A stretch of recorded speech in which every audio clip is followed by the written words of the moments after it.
Ang kwentong ito ay hango sa totoong buhay. Mula ito sa isa nating kabayan na itago na lang natin sa pangalang Mael. Walang eksaktong taon, probinsya ng Aklan. Sadyang napakalimitado ng pag-unawa nating mga tao. May mga bagay na nagaganap na hindi natin lubos maipaliwanag. At kung minsan ay kinakatakutan dahil sa hindi maintindihan. Ito ang naging karanasan ko nang minsang mapunta sa isang bayan na sakop ng probinsya ng Aklan. Hindi lubos akalaing magkakaroon ng kakaibang karanasan pagdating sa mundo ng kababalagan. Bago ko magsimula, nais ko munang magpakilala sa inyo mga kabayan. Ako si Mael, edad 37 sa kasalukuyan. Naganap ang pangyayaring ito, 18 taong gulang pa lamang.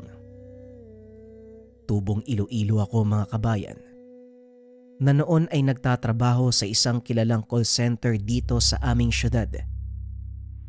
Naging masaya ko dahil sa wakas, magagawa ng tumulong sa aking mga magulang.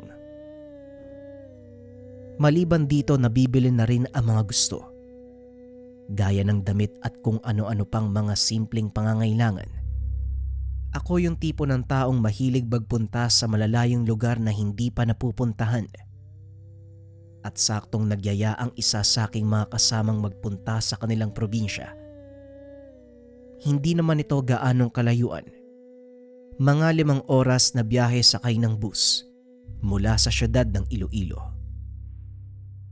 Pagkarating doon sa lugar, humanga ako sa ganda ng kapaligiran. Probinsya pa din yung sa amin mga kabayan, pero kakaiba talaga ang tanawin sa lugar ng kaibigan ko na ang pangalan ay Bel. Nasa bandang taas ng burol ang bahay nila. Medyo nakakapagod umakyat, pero mawawala ang lahat ng yon sa oras na makarating ka sa pinakatuktok. Napapaligiran ng malawak na taniman ng netibong uri ng palay na kung tawagin ay kamuros. Saktong aanihin na ang mga ito kinabukasan, kaya bilang katuwaan, tumulong kami sa paggapas ng palay. Hindi naman sa pagmamalaki mga kabayan, kahit lumaki ko sa syudad, natuto din ako maggapas ng palay sa aking lolo at lola. Ipinakilala kami ni Bel sa kanyang mga magulang. Nakakatuwa ang mga ito dahil napakabait nila sa amin at sobrang maasikaso. Ayon sa kanila, minsan lang daw magdala ng kaibigan doon si Bel. Kaya naman mula sa tubig na inumin, pagkain at tulugan, ang mga magulang nito ang nag-asikaso. Sa totoo lang, kami na lang ng mga kaibigan ko ang nahihiya dahil matatanda na ang mga magulang ng kaibigan. Ay nako, pasensya na kayo, malitang bahay namin na. Hindi kasi nagsabi si Bel na uuwi siya at may kasamang mga kaibigan. Wika ng nanay ni Bel na itago pa rin natin sa pangalang Aling Mansya. Oo nga naman, hindi kasi nag-abiso ang batag to eh. E di sana, nakapaghanda man lang kami. Tugon ng ama ni Bel na ang pangalan ay Tatay Nasyo. Nang sabihin ito ng matanda, napatingin ako sa mesa. Nanlaki ang mga mata dahil puro masasarap na ulam ang nakahain, kaya hindi ko napigilan ang sariling magtanong. Bel, bakit nag-aalala yung tatay mo? Ang sasarap ng ulam na nasa mesa. Tanong ko kay Bel. Ganito kasi dito sa amin, Mael. Pangkaraniwan para sa mga taong manok at karning baboy. Minsan lang kasi kami nakakababa ng bayan, kaya minsan lang din nakakatikim ng delata. Tumango lang ako bilang tugon. Nang matapos na kaming kumain, saka naman binuksan ni Bel ang daladala nitong karton. Tuwang-tuwa ang mga magulang nito dahil puro delata ang laman. Ibang klase talaga ang mga tao dito. Akalain mo, masaya na sila sa sardinas. Wika ko sa kanila. Simpleng buhay lang kasi yung nakasanayan nila dito, bro. Kaya ganun, hindi kagaya ng mga tao sa syudad. Wika ni Warren. Iba din kasi ang buhay doon kaysa dito, pare. Mas simple dito. Mahanap mo lang ang mga kailangan sa paligid.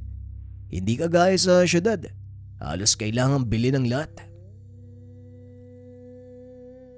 Matapos ang pag-uusap namin ni Mael, kagad na din kaming natulog. Nung una ay hindi pa ako gaanong sanay dahil napakaingay ng mga kuliglig. Ngunit kalaunan, tila naging musika na lang ito sa aking tenga na sinasabayan ng banayad na patak ng ulan. Hanggang sa hindi ko na namalayan na nakatulog. Kinabukasan, malakas na tilaok ng tandang manok ang gumising sa amin. Maagang naganda ang mga magulang ni Bel dahil nga gagapasin na ang kanilang tanim na kamuros. Hindi ito ang totoong pakay namin sa lugar, ngunit pinili naming tumulong. Napakalawak ng taniman na halos masakop ang kabuuan ng burol. Kaya marami ring kamag-anak ng kaibigan ko ang nakigapas. At ang nakakuha ng atensyon ko ay ang mga dumating na katutubo. Ayon sa tatay ni Bel, taon-taon silang dumadayo upang makigapas ng kamuros dahil gustong-gusto nila ang amoy nito kapag isinasaing. Sa kalagitnaan ng paggapas, nakita kong napakabilis kumilos ng mga aita at parang hindi napapagod. Samantalang ako naman, iilang hakbang pa lang ay napapatayo na dahil sa sakit ng likod. Napaupo ako sa pilapil habang patuloy na pinapanood ang dalawang katutubo na nakikipag-unahan sa iba pang kasama namin.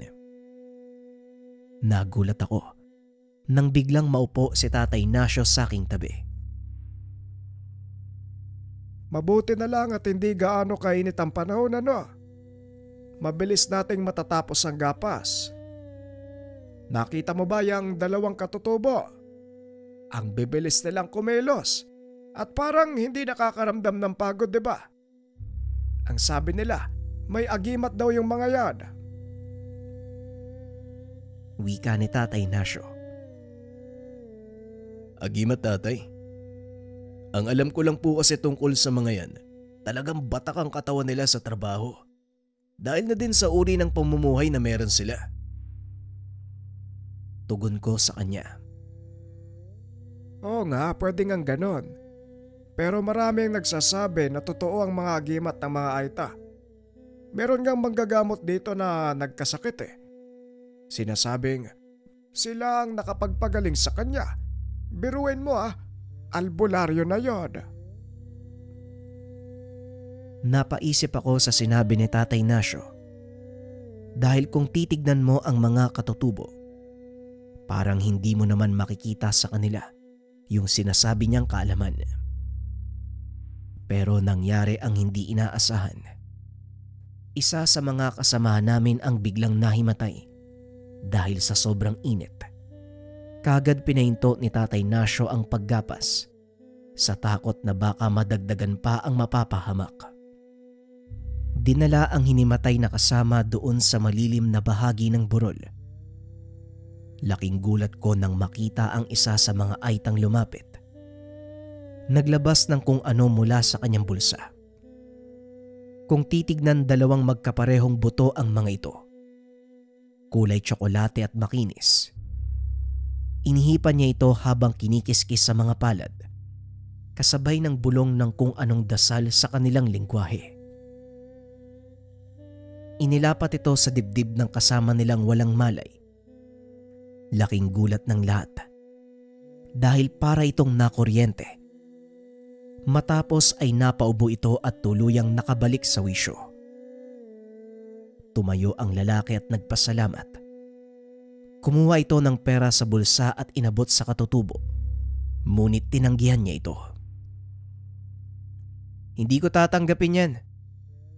Itabi mo ang pera at alam kong masigit kang nangangailangan kaysa sa akin. Kung may dala kang tubig, yun lang ang hihingiin ko. Hindi kami nakapagdala ng sarili naming tubig eh. Wika ng katutubo. Matapos ang pag-uusap nila, muling nagbalik sa paggapas ang dalawang katutubo. Noon ko lang napansin na magkamukha ang mga ito. Kaagad na rin kaming tumuloy sa paggapas. Nung hindi na gaanong mainit ang sikat ng araw, nagawa namin itong tapusin. Kinagabihan, masayang nag-inuman ang mga kalalakian sa bakuran nila Bel. Nakisali din kami bilang tanda ng pakikisama sa mga ito. Nakaupo ako sa mesa kasama si Warren nang biglang tumabi sa amin ang isa sa mga katutubo. Ito rin yun ng gamot doon sa isang kasama namin. Pasensya na kayo ha, makikiupo lang ako. Wala kasing bakante. Wika nito. Tahimik lang si Warren ng mga sandaling iyon. Tatango-tango habang nakatitig sa hawak niyang baso. Ayos lang po. Para naman sa lahat yung mesang to eh. Tugon ko sa kanya at ngumiti naman ng katutubo. Inilapag sa mesa ang isang bote ng inumin. Eto, tikman nyo. Sariling gawa ng tribo namin ang alak na yan. Ang tawag dyan ay biti-biti. Wika ng katutubo. Noon ko lang narinig ang pangalan ng alak na yun dahil nasanay ako sa mga alak sa syudad. Tanging tuba at lambanog lang ang kilala kong inumin mula sa kabundukan. Binuksan ng katutubo ang bote. Humalimuyak ang napakabangong sangyo na parang pinaghalong hinog na langka at bulaklak ng ilang-ilang. Gawa sa katas ng tubong alak na yan. Manamis-namis. Medyo nangangagat nga lang sa dila pero masarap. Amin ang baso nyo. Walang pagdadalawang isip kong inabot sa katutubo ang baso. Laking gulat ko dahil napuno niya ito ng inumin. Aawatin ko pa sana kaso huli na. Hindi ko na din pwedeng ibalik sa bote dahil pangbabastos ito para sa nagbigay sayo ng inumin. Tinikman ko ito. Naubos ang laman ng baso dahil talagang napakasarap ng inumin. Hinay-hinay lang, baka mabigla ka. Hindi ka makalakad ng maayos. Matapang yung alak na yan. Wika ni Itong. Tumawa lang ako dahil kumpiyansa na kaya ng katawan ng tama ng inumin. Ngunit laking gulat ko dahil ilang minuto lang matapos kong ubusin ang ikalawang baso. Tila umikot ang paningin. Bigla na lang natumba sa kinauupuan. Bahagya akong nawalan ng malay. Ang huli kong narinig ay ang malakas na tawa ng katutubo. Kinabukasan nagising ng sobrang sakit ng ulo at may tapal pang dahon ang noo ko. Nakita ko ang katutubong nagbigay sa akin ng inumin. Nang mapansin niyang gising na ako, kaagad siyang pumasok sa tahanan upang makipag-usap. Kumusta ang pakiramdam mo?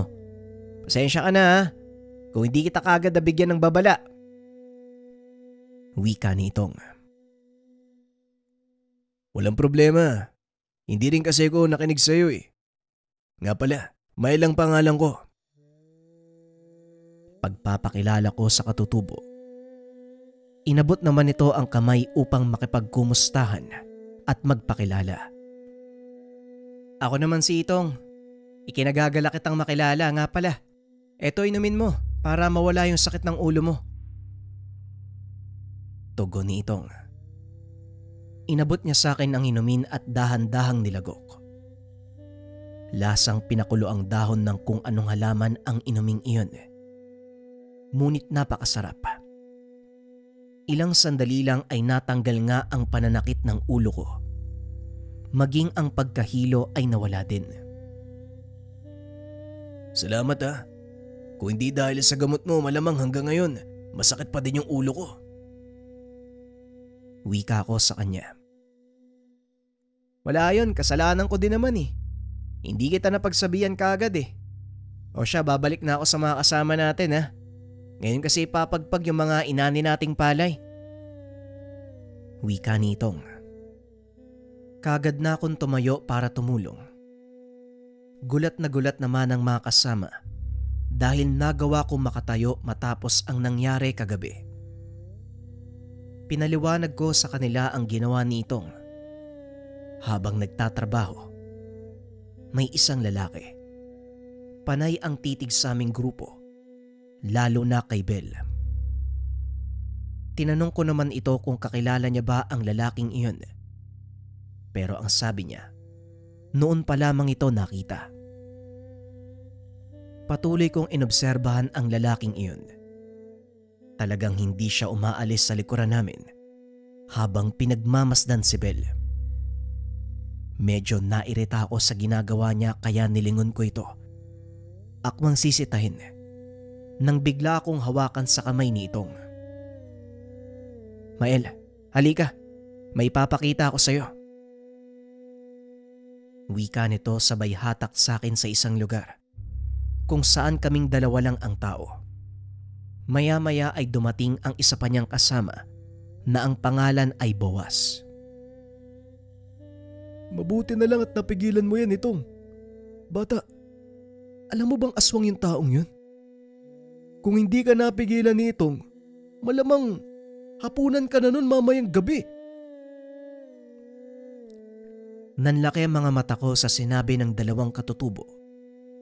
Muling napatingin sa lalaki at sa pagkakataong iyon, nakaupo na siya sa bandang pilapil habang patuloy na nakatitig kay Bel na noon ay abala sa pagtatrabaho. Nanlilisik ang mga mata nito na parang kakainin ng buo ang kaibigan ko. Huwag mong alalahanin yung kaibigan mo. Hindi niya gagalawin yan. Si Boaz na ang bahala sa kanya. Ikaw naman sumama ka sa akin dahil siguradong ikaw ang susundan yan mamaya.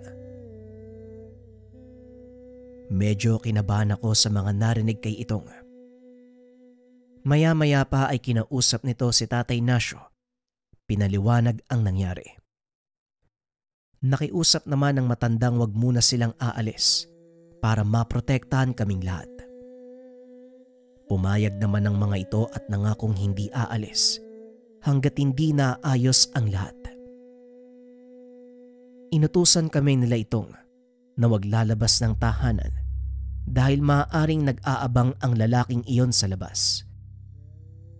Kitang-kita ang kaba sa mga kasama ko dahil ito ang unang beses na mararanasan nila ang atake ng isang aswang. Baka dito na tayo mamatay pre ha. Bukas uuwi na ako. Bahala kayo kung magpapaiwan kayo. Wika ni Warren. Huwag mo ngang pairalin yung kaduwagan mo dito. Ay nako. Matapos kong sabihin ang mga katagang iyon, biglang kumalma si Warren. Naupo ito sa sulok habang patuloy na nakikiramdam sa mga nangyayari. Maya-maya pumasok si Itong. Nakita kong wala siyang damit pang itaas. May nakasuot na kwintas na gawa sa 4 na buto ng kung anong puno. Hindi nga kami nagkamali. Nandito ang aswang. Walang lalabas hanggat hindi namin sinasabi. Wika ni Itong. Palabas na sana ito ng tahanan. Kaso bigla ko siyang inawat. Sandali lang Itong, may tatanong lang ako. Di ba yan yung ginamit mo kanina? Yung panggising sa hinimatay nating kasama? Tanong ko sa kanya habang nakaturo sa suot nitong kwintas. O tama ka, ito nga yun. Bakit? Tanong ni Itong. Anong uri ng buto yan? Bakit nagagawa nitong magpagaling ng may sakit? Tanong ko sa kanya. Mutya ng abwak ang tawag sa mga butong to. Kailangan magkasama ang 2 pares para mapagana ang kakayahan nito. Tugon ni Itong. Kakayahan? Anong klaseng kakayahan? Marami. Isa lang ang pagpapagaling ng sakit sa mga kakayahan nito. Maya-maya, makikita mo ang isa sa pinakamalakas nitong kakayahan. Matapos ipaliwanag ang tungkol sa suot na mutya, dali-dali itong lumabas upang samahan si Boaz. Hindi ko alam kung saan ko kinuha ang katapangan ng mga sandaling iyon. Tumakbo ko papunta kay Itong at Boaz. Anong ginagawa mo dito, Mael? Pumasok ka! Delikado dito! Wika ni Itong. Kasi gusto kong makita yung sinasabi mong kakayahan ng mga mutyang yan. Tugon ko sa kanya. Ikaw ang bahala. Basta wag kang lalayo sa tabi ko. Tugon ni Itong. Ilang sandali pa ay naramdaman namin ang kaluskos sa paligid. Dahil sa mga nagkalat na dayami, sinadya itong ikalat ng 2 katutubo sa kadahilanang hindi makikita ng normal na paningin ang kalaban. Biglang nanayo ang balahibo ko sa batok. Matapos ay nagsalita si Itong. Eto na! Nandito na siya! Biglang lumitaw sa harapan namin ang isang lalaki. Wala itong suot na pang-itaas. Balot ng langis ang katawan nito. Naaaninag ang figura ng lalaki dahil sa liwanag ng buwan. Umaangil ito habang tumutulo ang laway. Kung titignan ay pangkaraniwang tao lang ito. Ngunit ayon kay Itong, ang nakikita nila ay isang nilalang na may ulo ng baboy at katawan ng tao. Bigla itong tumakbo papunta sa aming kinakatayuan. Kaagad namang sinalubong ni Itong ang nilalang. Samantalang si Boaz naman ay hinarangan ako. Nagbuno ang 2. Kitang-kita ng aking mga mata kung paanong ihagis ng nilalang si Itong. 2 beses na malaki ang kalaban nito kaysa sa kanya. Ngunit hindi mo makikitaan ng takot ang katutubo. Binunot nito ang kanyang itak at muling sumugod. Sobrang bilis ng kilos ng 2 na halos hindi na masundan ng paningin ko. Narinig ko na lang ang mga sigaw ng nilalang, pati na din ang tama ng itak ni Itong sa katawan nito. Ilang sandali pa, nagpakawala ng malakas na sigaw ang nilalang. Inihagis ni Boaz ang dalang sulo sa kinaroroonan ni Itong. Nakitang nakadapa ang nilalang sa lupa. Inakala kong tapos na ang laban, ngunit nakatingala si Itong na tila ba may kung anong inaantay. Sinasabi ko na nga boy, may kasama yung lintik na yan eh.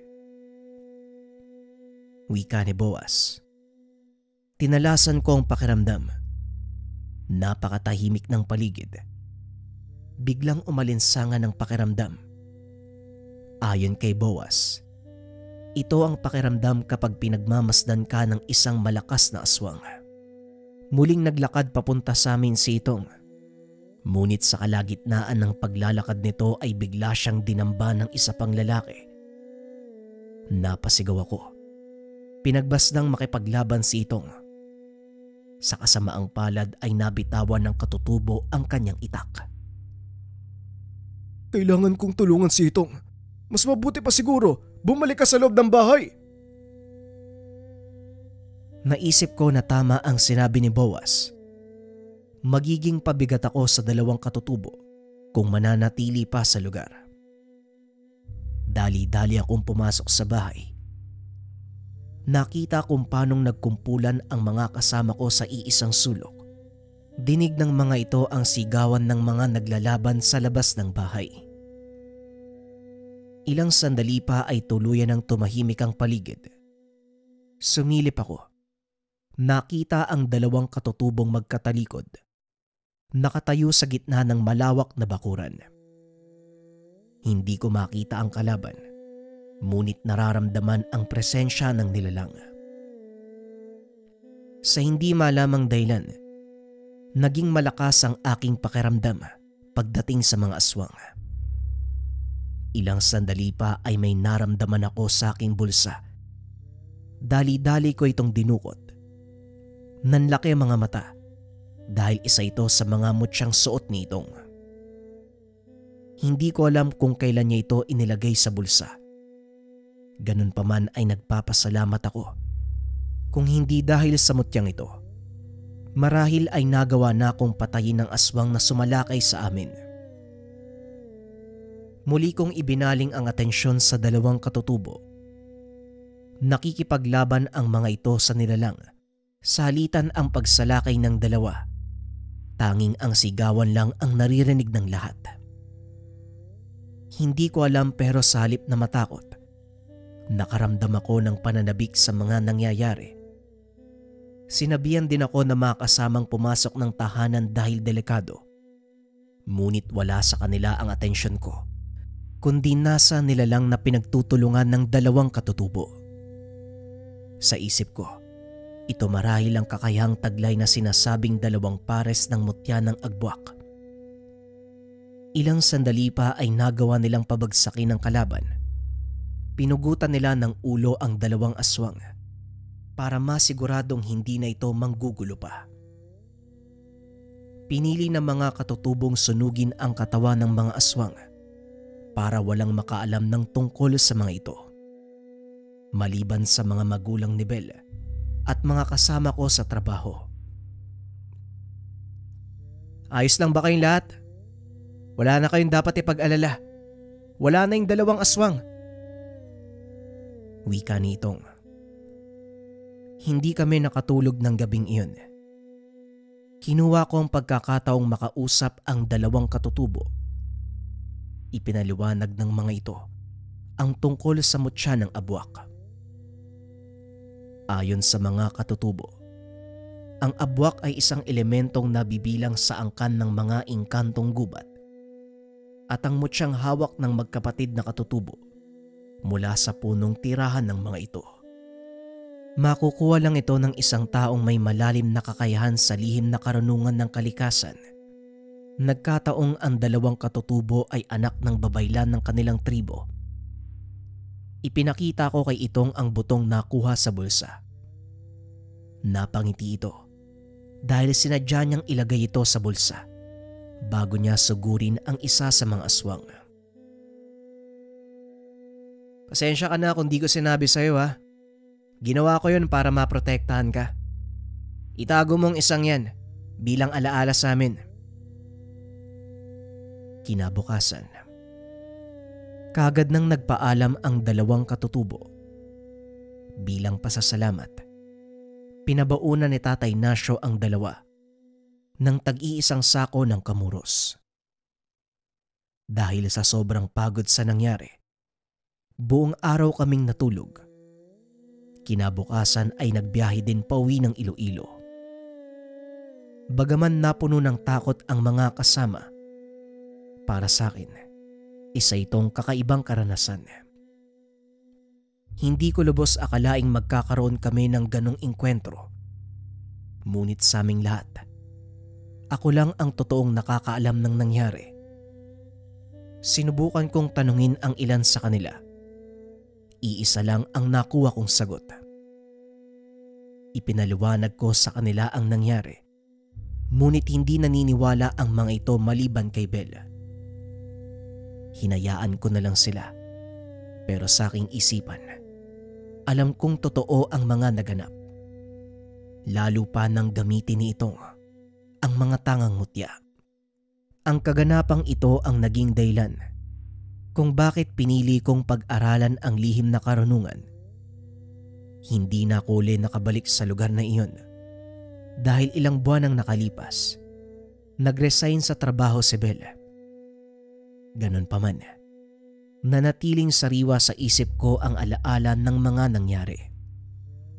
Nang minsan kong makilala ang dalawang katutubo, na may 2 pares ng mutya ng abwak.